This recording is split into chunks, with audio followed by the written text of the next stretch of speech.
This episode is sponsored by Prep Dish. Prep Dish takes the stress out of putting homemade, healthy meals on the table. No more scrambling to figure out what's for dinner at the last minute. Make sure to head over to prepdish.com/fertilityfriday, all lowercase, to get your first 2 weeks of meal plans free of charge. This is the Fertility Friday podcast, episode number 119.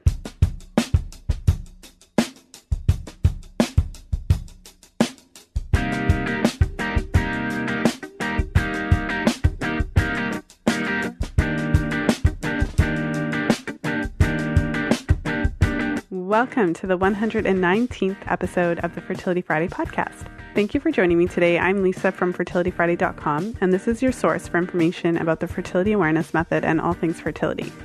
Now, as you know already, I started this podcast because I believe that every woman has the right to know exactly how her body and her fertility works. And for those of you who are wanting to go deeper into the realm of fertility awareness charting and body literacy, I do have a number of programs that allow you to do just that. And I'm really excited to announce a brand new way to work with me. I'm now offering a one-time in-depth strategy session for those of you who are fairly confident in your charting, but still looking to gain a deeper understanding of your cycles. So for those of you who are wanting to go that extra step and get that customized interpretation of what your cycles are reflecting back to you about your overall health and fertility. And by the end of our 60-minute session together, you'll not only gain clarity and insight about your cycles and how they relate to your health history, but you're also going to leave with a plan, concrete next steps to take to improve your cycles naturally. So make sure to head over to fertilityfriday.com/work-with-me to book your strategy session today.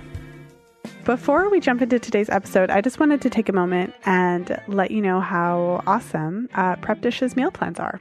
So if you are trying to improve your diet and improve what you're eating, because I know a lot of you are, because I talk to some of you, so I work with some of you, and I know that one of the things that is consistent with all of the women that I've had the honor of working with is that you're trying to improve your diet, trying to eat healthy, trying to eat less processed food and eat more real food. And so if you're finding it to be a little bit difficult sorting out all the meals and making time to cook fresh meals for your family every week, Prep Dish just makes it so much easier. And the best part about it is that the meals are really good and there's a ton of variety. So if you find that every night you're eating like chicken and broccoli and you need to not eat chicken and broccoli every night, because I know for some of you that's a thing if you're trying to be healthy, because for some reason like chicken and broccoli is the go-to, I would suggest that you check out Prep Dish. There's gluten-free options, paleo options, and my personal favorite at the moment is their pecan crusted salmon with green beans and roasted butternut squash.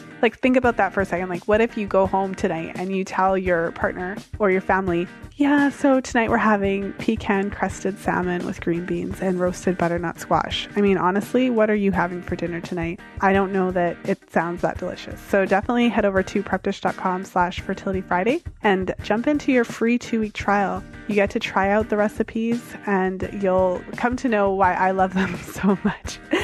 All right, so let's jump into the show.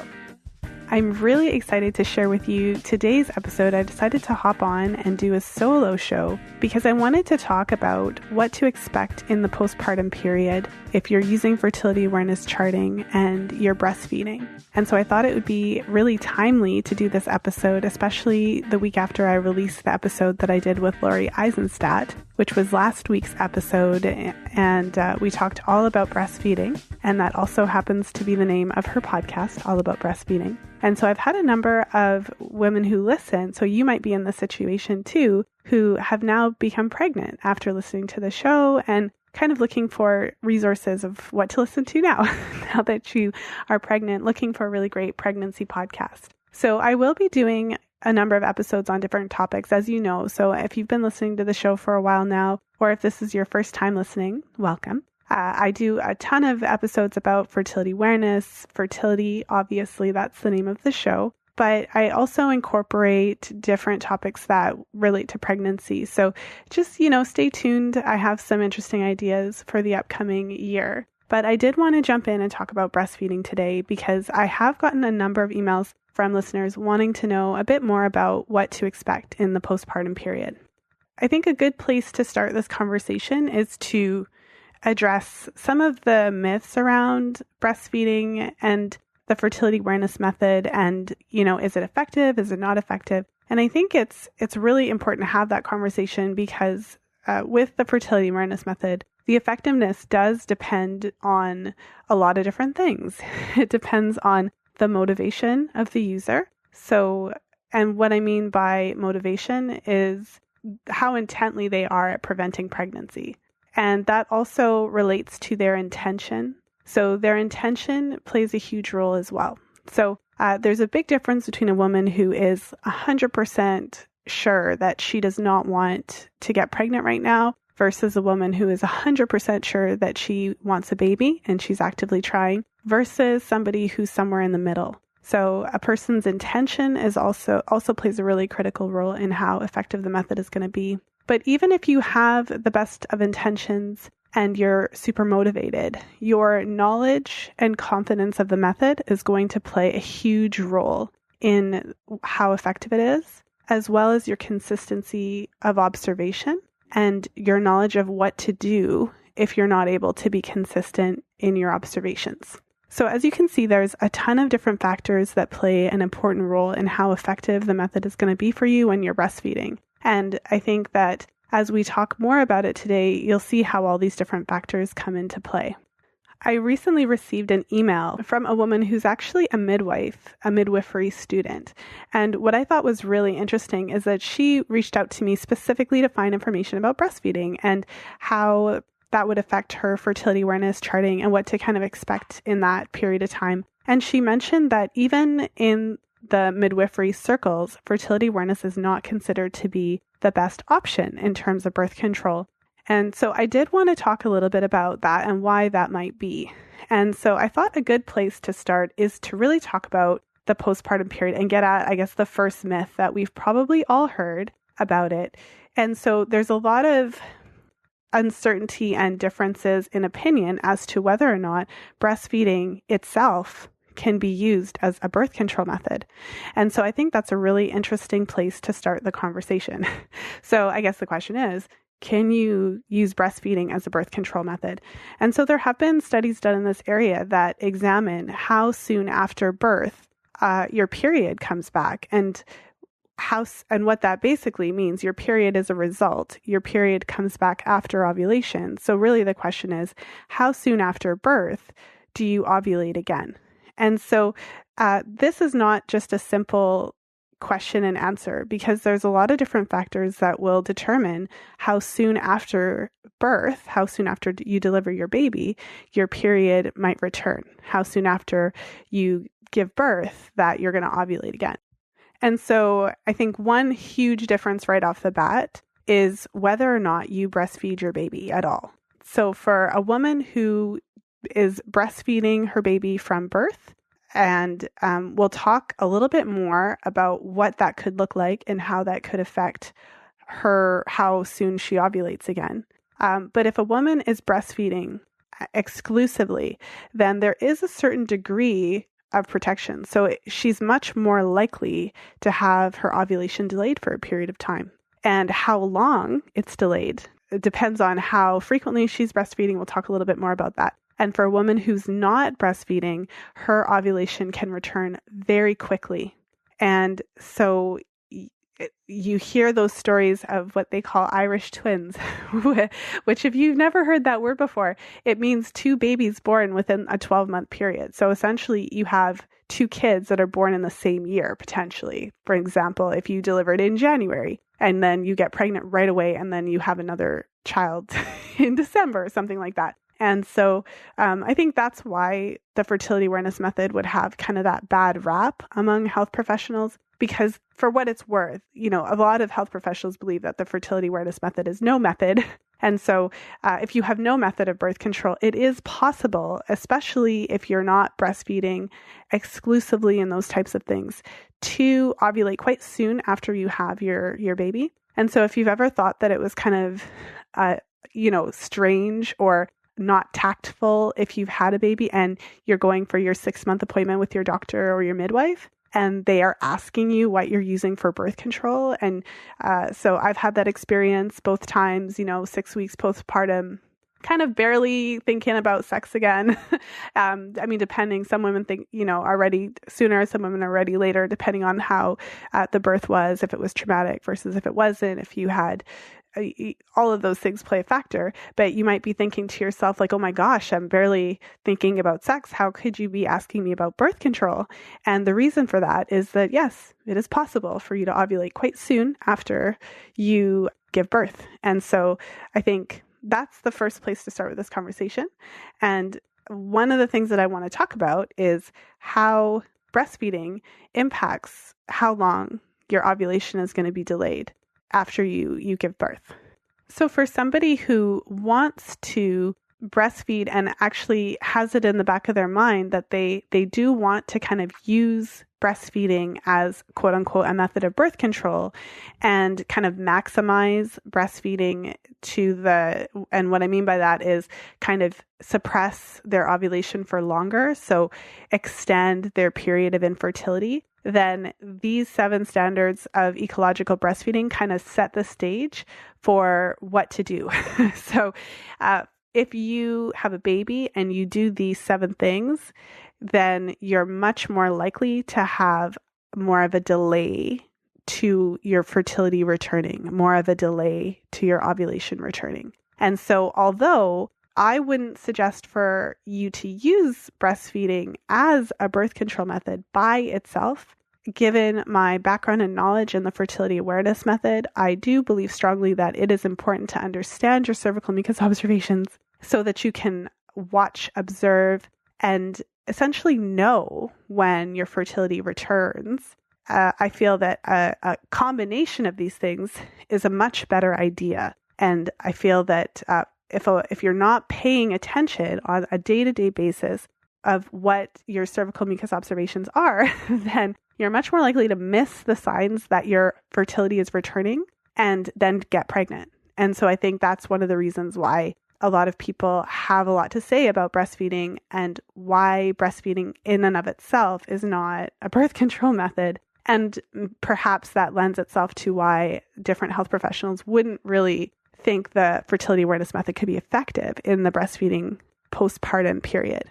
But suffice it to say that if, let's say, for example, that you wanted to use the what's called the lactation amenorrhea method of birth control, and what that means is that because you're breastfeeding, you're experiencing amenorrhea. So the lactation, the hormones that cause you to produce milk, and all of those things are suppressing your ovulation. So we're going to talk about kind of what that looks like and how long you can expect that period of quote unquote amenorrhea to last. So if you wanted to set yourself up for using, say, the lactation amenorrhea method, so you're planning to breastfeed and you're looking into it and you want to know how you can delay your ovulation and kind of have a period of time where you can't get pregnant as a result of it, then this is how you'd maximize your success in those areas. So the first thing you'd want to do is to breastfeed your baby exclusively. And so what that means is that your baby is only getting breast milk from you. So there's nothing else. There's no formula that you're giving, no water, no solids, no nothing. And that means that every time your baby is hungry, they're getting their nutrition from you and you alone. The second thing is that you don't use a pacifier. So every time then that your baby is hungry, crying, or otherwise indicating to you that they want to suck, you are offering your breast. The third is that you don't use any bottles as well. So no bottles and no pacifiers. So, I mean, if you think about it already, it kind of sounds overwhelming. But what it means is that kind of back to that definition of what ecological breastfeeding is, which is kind of the way I think of it as the most quote unquote natural way. So kind of before we had all these options to nourish our babies in other ways, that's kind of the perspective that it's looking at. So every time your baby cries, you're there with a boob, essentially. So the fourth one is that you sleep with your baby for night feedings. So this can be an interesting topic, let's just say, because there's so many, I mean, just Google it and you'll see that there's kind of like internet wars on co-sleeping, not co-sleeping.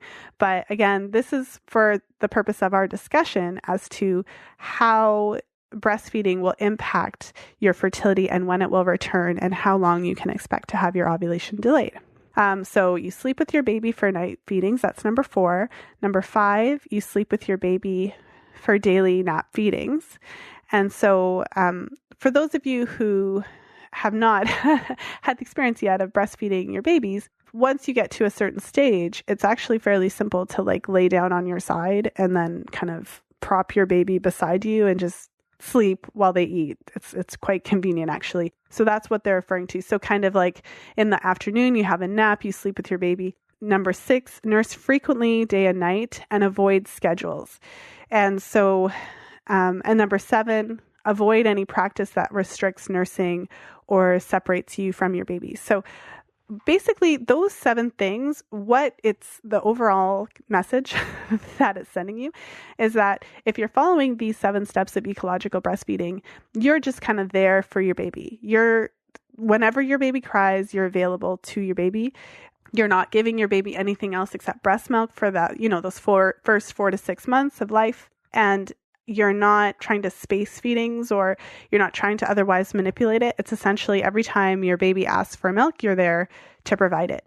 And also they're including the skin to skin, the importance of skin to skin contact. And so that's why they're alluding to sleeping with your baby and napping with your baby, because this is going to maximize the skin to skin contact. So why is this a thing? Why am I talking about it? And how does it relate to breastfeeding? So when you have a baby, if you were to go ahead and do that, and so all of your baby's nutrients comes from you, you're maximizing your skin to skin contact. Essentially, you and your baby are just having like a baby moon, and you are in this cuddly breastfeeding bliss. You're not giving pacifiers or bottles or formula or anything. It's just you and your baby. So what that does is it maximizes that hormone production. So every time your baby suckles the breast, so every time your baby sucks on your breast, it actually releases oxytocin, among other hormones. And you release quite a bit of prolactin when you're nursing. And so there's a whole hormonal interplay that's happening as a result of this repeated exposure, to your baby. So whether that's skin to skin contact or actual suckling, that suppresses ovulation. And so breastfeeding does have this effect on your body where it actually does like a negative feedback loop where the more you breastfeed, the more that it inhibits that ovulatory function. What the research shows is that in the studies that have been done to determine how soon after birth ovulation will occur in these types of situations, the earliest ovulation in a kind of total breastfeeding situation that I've described happened 73 days after the baby's birth, so about 10 weeks after the baby was born. And so as a result of that, if someone is doing that full ecological breastfeeding, quote unquote, lactation, amenorrhea method, they can consider the first 56 days after birth to be infertile if they're doing all of those things. Because that is what the research shows as to the earliest kind of record of when your ovulation returns. And so if you think about that, if you do all of that, then you can kind of expect your ovulation to be delayed about 2 months, right? 8 weeks, 2 months. And so as you can imagine, in this day and age that we live in, how many women do you know that could actually say that they did all of those things? That they never gave any formula, or they never used a pacifier, or they never tried to space the feedings a little bit, or they never had their baby, sleep a little bit longer, say sleep through the night or something like that. Because basically what this means is that for those 10 weeks, like for those first 3 to 4 months, you are feeding your baby every couple hours, and you're not even going more than 6 hours between feedings. And so this, I think, is the reason why many health professionals would be kind of skeptical of something like the fertility awareness method, especially coming from a place of not really knowing what it is to begin with, but knowing that most women are kind of apt to get their periods back quite soon. And even if you're breastfeeding, but if you're not breastfeeding in that kind of 100% type way, you can expect your ovulation and your fertility to return even sooner. So I think that's something to really kind of be aware of and to keep in mind, because I think that there's still that idea out there that if you're breastfeeding, it means your period's definitely not going to come back for a while. And some women are very kind of shocked to find that their period comes back in 2 months or 3 months, even when they're breastfeeding, and perhaps they didn't expect that it would come back so quickly.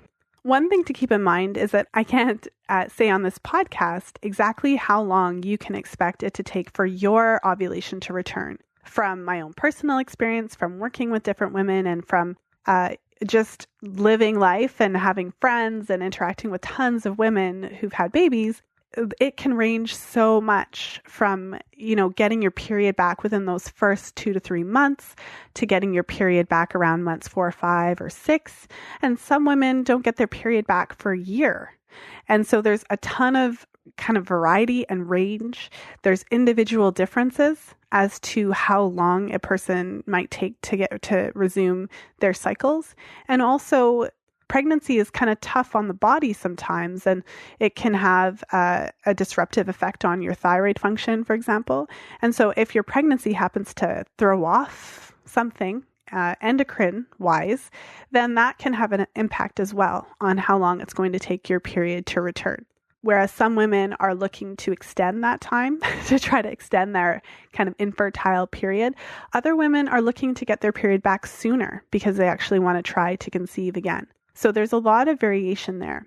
And so, the second stage, after we get through that first kind of 8 weeks, if your period hasn't returned, then the amount and frequency of your breastfeeding, whether or not you're introducing solids, whether or not you are sleeping with your baby and having a ton of skin-to-skin contact, whether your baby is sleeping through the night, all of these things will make a difference, because as I alluded to, there's a hormonal feedback system happening and in that system, the more frequently you breastfeed, the more skin-to-skin contact that you have, and the less outside kind of suckling, pacifying, soothing, etc. that your baby has. So the more your baby relies on you, the stronger that inhibitory effect on your ovulation will be. So with that being said, when it comes to birth control and avoiding pregnancy in those first few months postpartum and beyond, you can see that it's a little bit complicated, because the first and very obvious reality of the situation is that you have no way of predicting when you are going to ovulate. You have no way of knowing when your fertility is going to return. And that's why kind of trying to rely on breastfeeding as a method of birth control, I wouldn't recommend it, because there's so much variation there. And I should say, even if you are going like hard with the with the ecological breastfeeding and you do all of those things, your period could still come back 8 weeks later. So that or you could start ovulating again 8 weeks afterwards. So relying on that as a birth control method, I just don't. It's just I can't see how that would be effective for most women. And so enter the fertility awareness method. So the question then becomes, how can you use the fertility awareness method effectively in the postpartum period? And also, what can you expect during that time? And so I think one of the things to keep in mind is that with the fertility awareness method, in the postpartum period, it is going to look quite a bit differently than what it was looking like for you before. And so I put down here 4 reasons why you might actually find it to be more challenging and complex charting your cycles in the postpartum. And so I'll go through those with you and share just my thoughts on those with you. And so the first thing that I want to point out is that most women are, well, I shouldn't say most, but the first thing that I want to kind of draw to your attention is that before you get pregnant, if you're using the fertility awareness method, I think I can safely say that most women rely quite heavily on their basal body temperature readings to determine their ovulation and also to determine their fertile window. And I think there's a couple of different reasons for that. Based on my work with women in my group programs and in my one-on-one work with clients, I can confidently say that most women are not clear on their mucus observations. Most women are not comfortable or confident in their mucus observations. And so they rely heavily on their temperature to delineate when they ovulated. And often a lot of women will only use their post-ovulatory period, so after they've confirmed their ovulation with their temperatures, to have unprotected sex. And that's because it's very much an obvious measure of ovulation that is a bit more quantitative, especially if you don't have a good handle on mucus.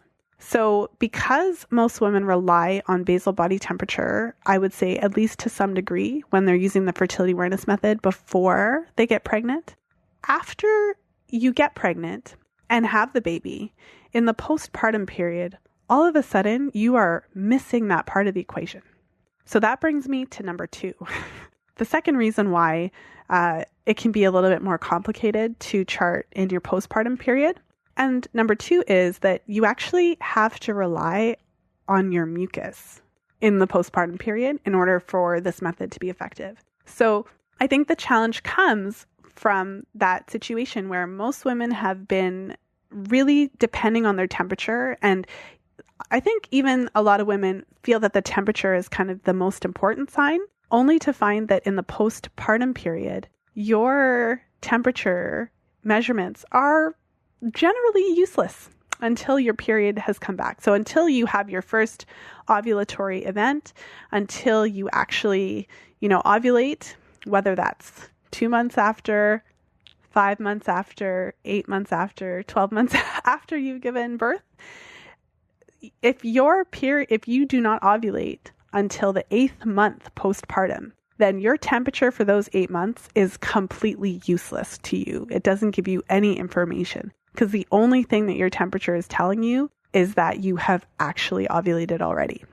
So that is, I feel, one of the biggest challenges for a lot of women, having to go from sort of understanding their mucus to relying on it exclusively as the main sign of their fertility in their postpartum period.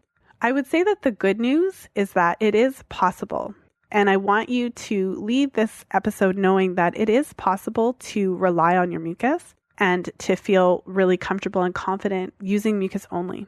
And so the method that I teach is the Justice method.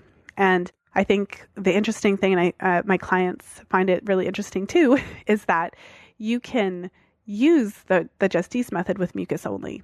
And you can use it very effectively and confidently. But the problem is that if you've never really gotten to the point that you can be super clear on your mucus, really be clear on differentiating between cervical mucus and other types of fluids, for instance, semen, trying to distinguish between the two, like the day after you've had sex, it's kind of hard to figure out if it's mucus or semen, arousal fluid, other types of like vaginal cell slough.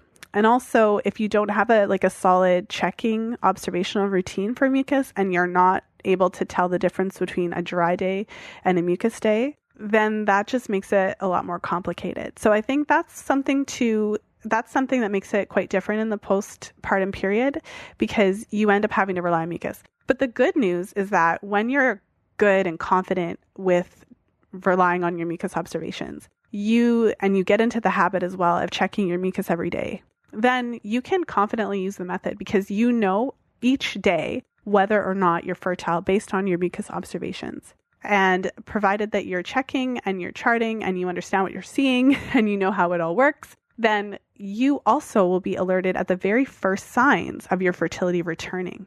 So I found that to be completely invaluable during both of my postpartum periods because I was able to check for mucus and know when my fertility was returning. And then when my period came back, it was not a surprise because it was preceded by several days of cervical mucus observations. And so I think sometimes it can get kind of disheartening, especially if you're talking to friends and family who might not be supportive of your decisions, or talking to a doctor that says, oh my goodness, you can't use the fertility awareness method in the postpartum. Are you crazy? You're just going to get pregnant. I think it's important to speak to someone who's actually successfully used it because that will give you a better sense of what's going to work and what's not going to work. So that was number 2, which is that you will have to rely on mucus until you start ovulating again.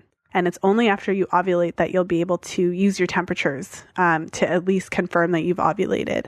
So the third reason why I feel that women have a really more difficult time adjusting to charting postpartum is because many women will have, in addition to having to rely on mucus all of a sudden entirely, you'll also tend to have more complicated mucus patterns. And so that's because of all the things that are going on hormonally. So many women will notice during the postpartum period that they have kind of like this constant level of mucus. And so continuous mucus observations, which means that every single day you're having some sort of mucus observation. So every woman has what's called a basic infertile pattern, which means that every day, and typically in a healthy woman, that would be dry. So if you're charting your cycles, you would expect to have, this, I'm talking now before you're pregnant. So you're not pregnant and you're charting your cycles, you expect to have your period, followed by some dry days, followed by your fertile window, which you would have several days of mucus, and then you would ovulate. And then after you ovulate, you would have several dry days, and then you would have your period again. So you would kind of have this cycle going round and round. And so in that example, your basic infertile pattern, which is the days of your cycle where you're infertile, is dry. That's what your observation is. But for a woman who's breastfeeding, she's more likely to have, say, a basic infertile pattern of mucus. So instead of her having dry days kind of throughout her infertile period of time, she's having some level of mucus.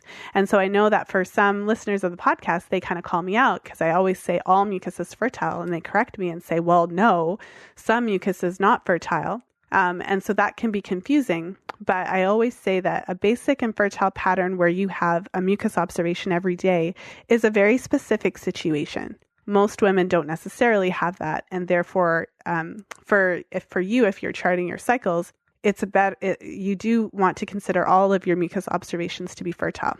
But back to the situation. So if you are all of a sudden, so you just had a baby, you're in your postpartum window, you're in your postpartum period. All of a sudden, you have to rely on your mucus observations as your primary observation to determine when you're fertile or not, and maybe you're not used to that. And then coupled with that, your mucus observations aren't clear because maybe you're seeing some level of mucus every day. Well, that definitely makes it more complicated. In a situation like that, you do require the support of a fertility awareness educator who's been trained to help you to manage that.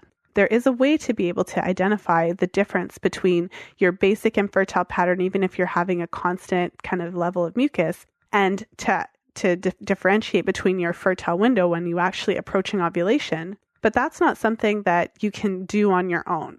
That's an advanced situation that you do need support for. And that's one of the reasons why charting postpartum can be a little bit more complicated, depending on what your observations are.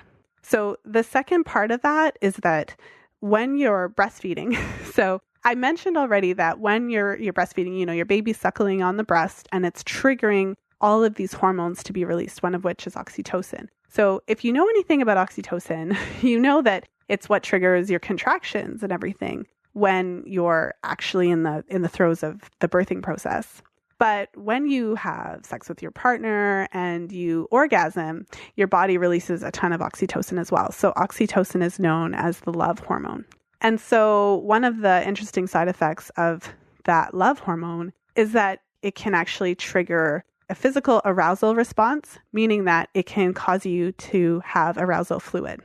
So one of the challenges for a woman who is in her postpartum period, who is breastfeeding regularly, like every couple of hours, is that she may be observing, like checking for mucus on a regular basis, but she might start to get confused because she has, arousal fluid.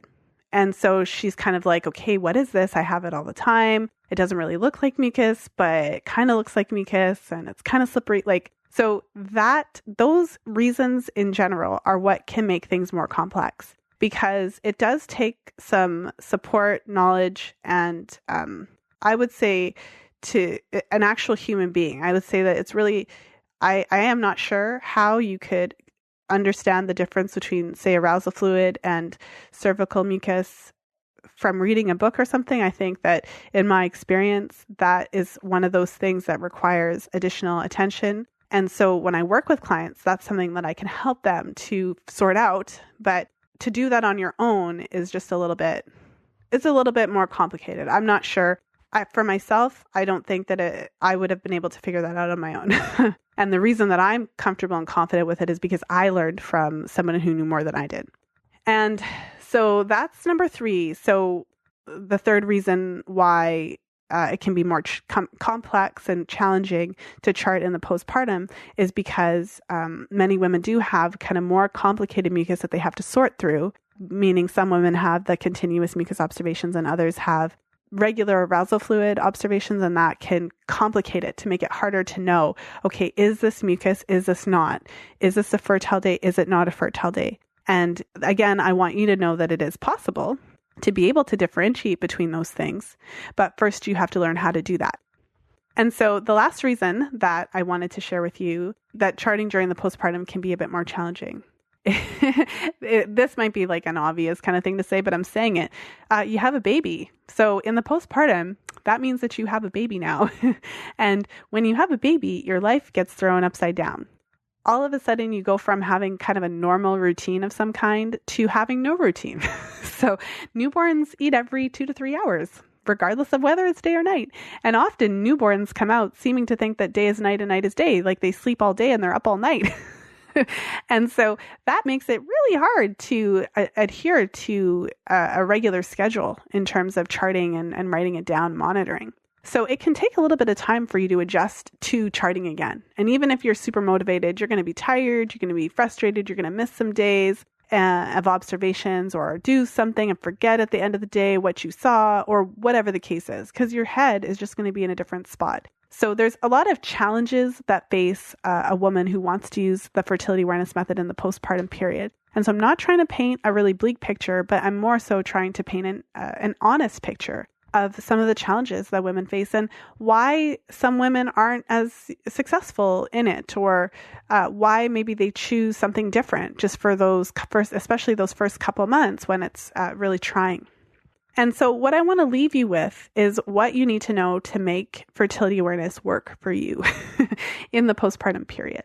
The first thing I want to leave you with, that it is possible to use the fertility awareness method in the postpartum period. It's possible to use it successfully, confidently, accurately, and effectively. It is possible to identify which days are not fertile and have unprotected sex on those days and not get pregnant for the same reasons that you can identify your infertile days before you got pregnant and have unprotected sex on those days and not get pregnant. So I want you to know that it is possible, and the fertility awareness method is extremely effective. It is just as effective when used correctly and accurately in the postpartum period as it is at any other time. And I believe that the reason why health professionals and other well-meaning friends and family would say that it doesn't work is because they don't have that good understanding of it. But the second thing that I want you to know is that in order for it to be effective for you, you really do have to get to a level of clarity and confidence in your mucus observations. Because as I mentioned and alluded to and talked about, you will have to rely to some extent, fairly exclusively. You can certainly use your cervical position. So I didn't talk about cervical position at all, actually. But you can certainly use your cervical position as an additional sign. But cervical position alone, you can't really use your cervix on its own. And so the reason that I've been so focused on talking about mucus is because it's mucus that you're going to rely on primarily. And then you can use your cervix as kind of a backup sign. But really and truly, it comes down to your mucus observations for the most part. So in order to make this method work for you in the postpartum, that's what's different from before you got pregnant. Because before you got pregnant, if you weren't really clear on your mucus, you could have just fell back on your temperatures. So you could have just kind of, played it safe in the pre-ovulatory phase, use condoms, and then wait until you ovulate and you confirm with your temperature and then go unprotected and be super confident in that. And it works. And if you're not really clear on your mucus, it doesn't really matter because you're kind of using your temperature. And if you can resonate with that, I think that, yeah, I know lots of women who do that because they're not really clear on their cervical mucus observation. So they end up relying heavily on temperature. So in the postpartum period, what's different is that that safety blanket is taken away from you and you have to rely on your mucus. So it kind of puts you to the test. Like, how well do you know your mucus? How confident are you in identifying a dry day or otherwise an infertile day versus a mucus day? And also, what happens if your cycles are a bit more challenging? Do you know how to tell the difference between arousal fluid and cervical mucus? Do you know how to tell the difference between, do you understand how to decipher a basic infertile pattern that where if you happen to be one of the women who observe some level of mucus every single day?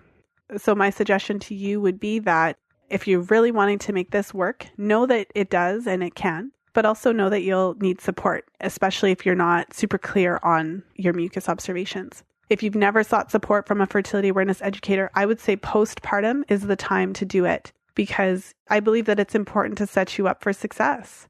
I want you to be successful. I don't want you to feel frustrated and give up or feel alone and have to try to figure it out all on your own.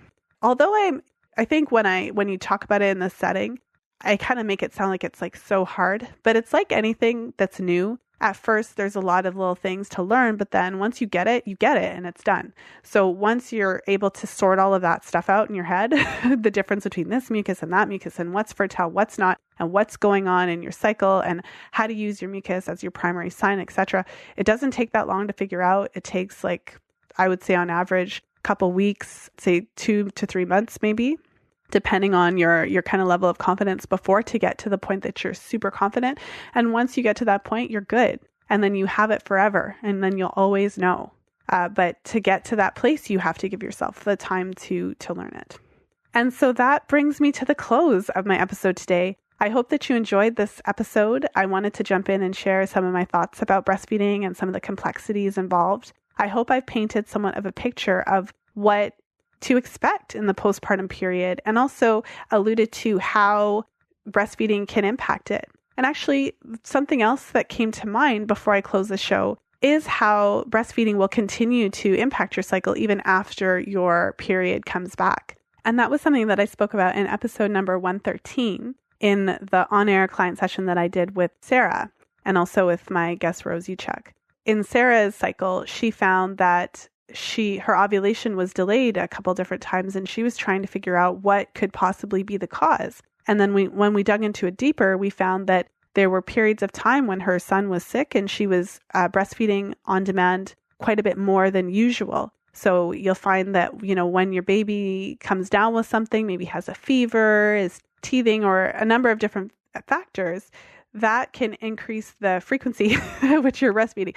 If your child is sick or if they're teething, they're crying a little bit more. So then you end up drinking more milk, drinking more frequently. And as a result of that, that has that same inhibitory effect on ovulation. And so understanding these things can be so helpful, not just for those first couple months after you give birth, but throughout the period of time that you breastfeed, depending on how long you're planning to do that.